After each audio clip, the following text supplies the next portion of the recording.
حامدا ومصليا أما بعد قال النبي صلى الله عليه وسلم ليأتين على الناس زمان لا يبالي المرء بما أخذ المال أمن حلال أم من حرام۔ برادران اسلام، آج کے درس کا موضوع ہے مسلمان پر حرام مال کھانے کے نتائج۔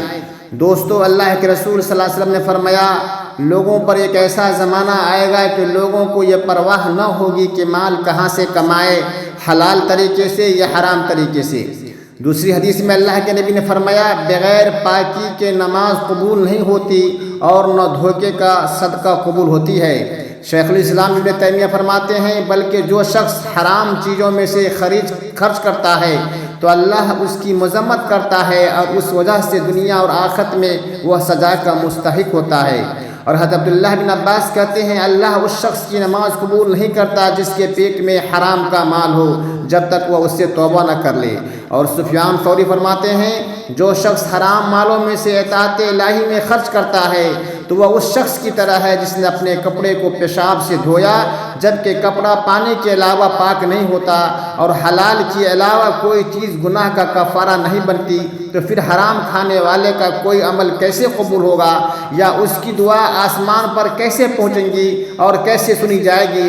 اللہ فرماتا ہے انما یتقبل اللہ من المتقین، اللہ متقی پرہیزگار لوگوں کے اعمال کو قبول کرتا ہے۔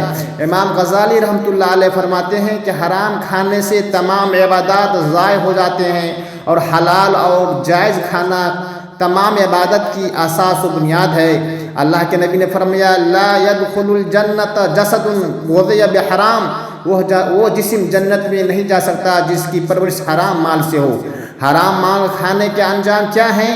دعا قبول نہیں ہوتی، برکت نہیں ہوتی، خسارہ اور گھاٹا ہوتا ہے، اللہ کا اس پر غضب نازل ہوتا ہے، اللہ کی لعنت اور اللہ کی رحمت سے وہ دھتکارا ہوتا ہے، قبر کے اندر عذاب اور آخرت کے اندر عذاب میں مبتلا ہوگا اور نہ کوئی صدقہ ہی اس کی قبول ہوگی۔ حرام مال کیسے حاصل ہوتا ہے؟ سود کے ذریعے سے، رشوت کے ذریعے سے، دھوکہ دھڑی سے، کسی کی زمین غصب کر کے یا کسی کا مال چھین کر کے، یتیموں کا مال کھا کر کے، چوری سے اور میراث نہ دینے سے۔